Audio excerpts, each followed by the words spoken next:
大家好，歡迎大家繼續收睇《週一長談》呢個節目，我哋節目主持人姚永安。咁我哋上一次已經講咗咧，就列治文嘅市長咧就好有興趣，就係揾下究竟有冇方法，就係嚟為佢嘅市咧就成立自己嘅警隊，就唔係用呢個聯邦政府嘅皇家騎警㗎。咁啊頭先我哋講咗一啲佢對呢方面嘅睇法啦。咁其實我哋溫哥華咧亦都有一個自己嘅警隊嘅。咁究竟其實列治文想成立嘅警隊同溫哥華係咪真係差唔多咧？咁同埋仲有就係溫哥華咧，就係比列治文嘅人口咧係多3倍嘅。咁究竟列治文一個市能唔能頂得順咧？咁啊呢個話題咧，我哋繼續討論嘅。咩嘢 ？Thanks for attending our show. Oh, it's my pleasure. Okay. Vancouver has their own police force. They do. Yeah, and they have been working quite well. But the population in Vancouver actually is 3 times more than Richmond. That's Is right. it fine for a city like Richmond to have their own police force economically? It's interesting when you think about it in that way. The other side of that question is you've got the 3 cities of Delta, Port Moody, and New Westminster. I don't know their exact population, but probably the 3 of those cities makes up, it's about the same as Richmond is. So definitely, functionally, operations-wise, we can do it.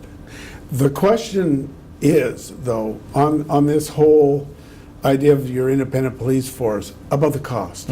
Because you cannot look at it in the abstract and say, yes, I want to do this, without understanding the full implications of the costs, and they are significant. But you just mentioned about Delta and also... Right. New Westminster Okay. and Port Moody. So does it mean that your proposal would also cover those areas? No. Okay. Your point was that Vancouver can do it with a big city. Can you do it with a small city? And I'm saying you've got these small cities that are doing it. So it is doable. It's a question of resources, finances, and whether the model works for us. Okay. So what is the cost? I would think that your resident would be very interested to know compared Yes. to the current RCMP model. Yeah, and we've been right out front in saying what the costs are to the best. You know, we've studied this a long time, and it's very difficult to come up with the costs. But we think that there will be, first of all, transition costs. So the one-time costs that we would have to spend in order to have our own police force, and we think that that's $19.6 million, almost $20 million. Does it cover all the equipment, facilities? Yes, that would fully equip, that would provide the personnel, that would provide the recruitment, all those sorts of things that are a one-time cost in order to get it moving, going from an established force to a new force. But in addition to that, there's more. If we keep the number of officers the same, you're going to have extra operating costs, so that's in the operating budget paid by tax dollars, of approximately $2 to $4 million. Per year? Per year. Okay. And so what that means is, for us, 1% taxes is about $1.5 million. So it's what? It's somewhere between 1% and 3% is going to be added to the operating costs. Now that's if you leave the number of officers the same. The new force, the independent force, would probably, well, not probably, it would be unionized. And so there's personnel implications for that. We would probably end up with more officers. So there would be an even higher cost of an unknown percentage on our tax draw for those extra officers. So you've got $19.6 million one-time costs, at least 2 to 3%, 2 to 4% to have the same level of service, plus some more if you decide that you need more officers. So the cost implications are very significant. So for like say in a term's time, say 4 years, what would that extra cost to your taxpayers? Well, okay, you've paid the transition costs, the one-time $19.6 million. You pay that over the first 3 years. That's how long it kind of takes to get going. So then you're left with the extra operating budget costs. at least, the very least it would be is somewhere in the range of 2 to 3%. And then chances are it's more. Chances are you've got more manpower, more officers, and so it's that much So more. better service as well. Well, that's part of the Yeah. part of the analysis, Yeah. and probably that's one of the key questions. Is, when all is said and done, do you have a better service? And that's what we need the residents to kind of think about and tell us. I think one of the differences, say for the RCMP, they officers actually from everywhere across the country, and they might be transferred from time to time. But for your own police force, you could have your own officers there permanently. That is another factor that's important in terms of the model we have as against the model we could have. As you reflect, yes, the officers come here from all over the place, and generally, at least the lower ranking officers, they'll be gone within about 4 to 5 years. Because in order to get promoted, they have to be prepared to move. Whereas if you have your own force, the promotions are within the local force. Chances are you're going to be able to recruit more people who come from the Metro Vancouver, or at least the provincial scene, and they'll probably stay here their whole career. That would be the idea. So you have less turnover. Once they get acquainted with the city, if they're not already, they're going to be familiar with the city, and you're going to have a higher level of understanding of your city right across your police force. So that's an important factor. Okay, well, we heard your view on this big decision. Are you going to make this decision with your council members, or how are you going to come up with the decision? The process is an important one. As I say, we want very quickly to get out to the public, and this will probably happen in early January, and probably take a couple months to do it. We want to hear from the people, and then we'll analyze it further ourselves based on that kind of public consultation. Ultimately, the decision will have to be made by the council. So you've got 9 votes. Mayor has 1. All the councillors have 1 vote. You decide what you're going to do as a council, and then you move forward. And the process would be that if you move forward, and so council says, yes, we want to establish our own independent force.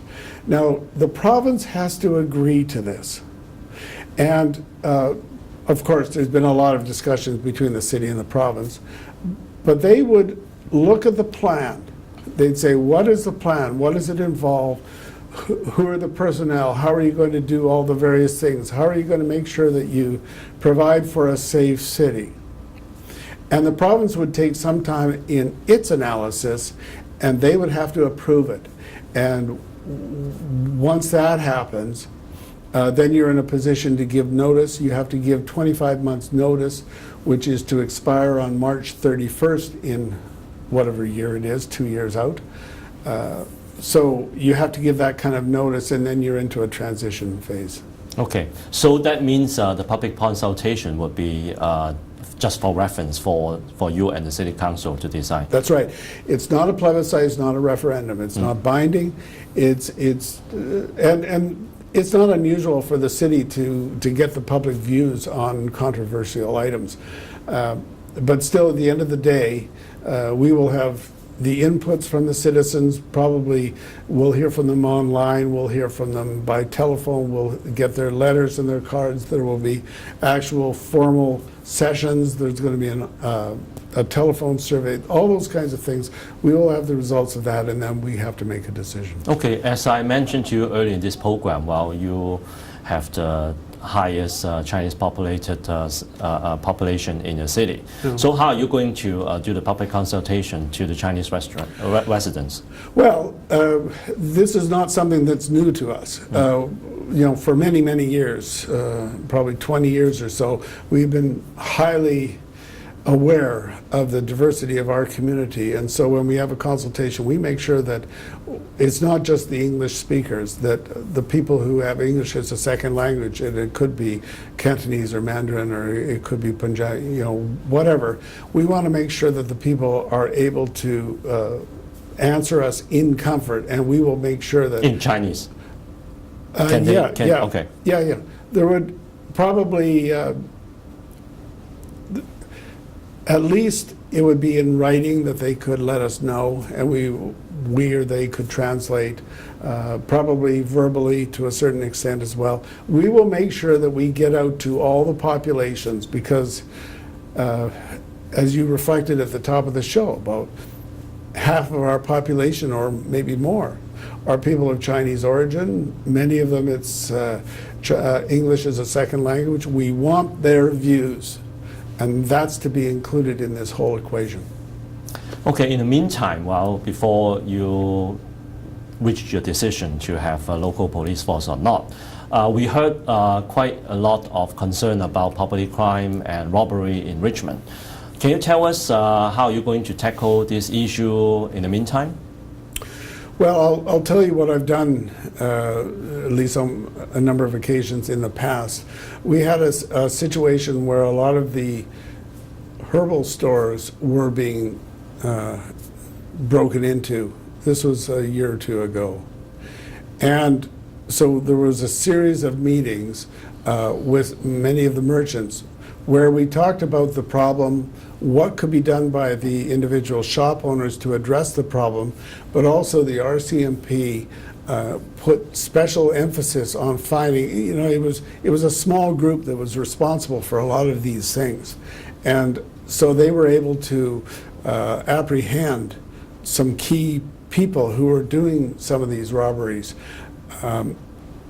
But the other part of it was education with the shop owners that they had to take better care to protect themselves. That's part of the solution as well. So that's what we did that time. It involved a number of meetings, and the police were right on top of it. As the RCMP hear about this kind of an issue involving a group or a type of shop or some people in the community, they will emphasize it in their operational work to make sure that they're doing all they can to apprehend the situation and to prevent it from happening in the future. Okay, thank you, Mayor. Yeah. My pleasure. 好啦，好明顯咧，就呢個話題咧，就跟住嚟緊呢1-2年咧都會繼續嘅。